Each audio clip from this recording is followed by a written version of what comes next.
Pada masa awal kemerdekaan, Pancasila lahir sebagai dasar negara yang disepakati para pendiri bangsa. Nilai-nilainya pertama kali dirumuskan dalam sidang BPUPKI 29 Mei sampai 1 Juni 1945 melalui pidato Soekarno yang kemudian disempurnakan menjadi Piagam Jakarta 22 Juni 1945. Setelah proklamasi 17 Agustus 1945, Pancasila ditetapkan dalam pembukaan Undang-Undang Dasar 1945 sebagai dasar negara yang sah. Pada masa ini, semangat nasionalisme dan persatuan menjadi fokus utama karena bangsa Indonesia baru saja merdeka dan sedang membangun identitas nasionalnya. Setelah pengakuan kedaulatan oleh Belanda, Indonesia berubah menjadi Republik Indonesia Serikat. Dalam konstitusi RIS, Pancasila tidak secara eksplisit tercantum dalam pembukaan konstitusi, meskipun nilai-nilainya tetap menjadi pedoman moral dan politik.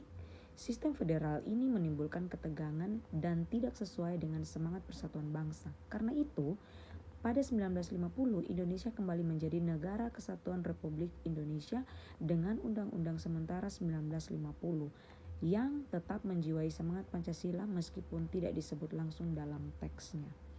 Pada masa ini, Presiden Soekarno mengeluarkan Dekret Presiden 5 Juli 1959 yang memperlakukan kembali Undang-Undang Dasar 1945. Sejak saat itu, Pancasila kembali ditegaskan sebagai dasar negara secara resmi.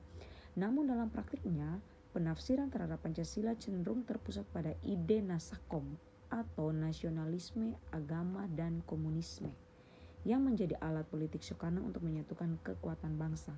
Pancasila sering dijadikan legitimasi politik dan demokrasi yang dijalankan lebih bersifat terpimpin, bukan demokrasi rakyat yang sebenarnya. Setelah kejatuhan Soekarno, Presiden Soeharto menegaskan kembali Pancasila sebagai dasar negara yang murni dan konsekuen. Pada masa ini, pemerintah melakukan penyederhanaan tafsir Pancasila dan menjadikannya alat kontrol politik. Pancasila dijadikan asas tunggal bagi seluruh organisasi sosial dan politik melalui kebijakan P4, pedoman penghayatan dan pengalaman Pancasila, dan penataran wajib.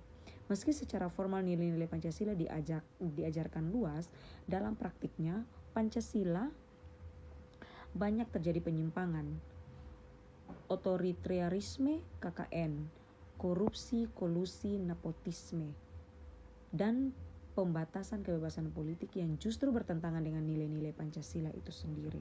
Setelah kejatuhan Orde Baru, masa reformasi membawa kebebasan politik, transparansi, dan demokratis.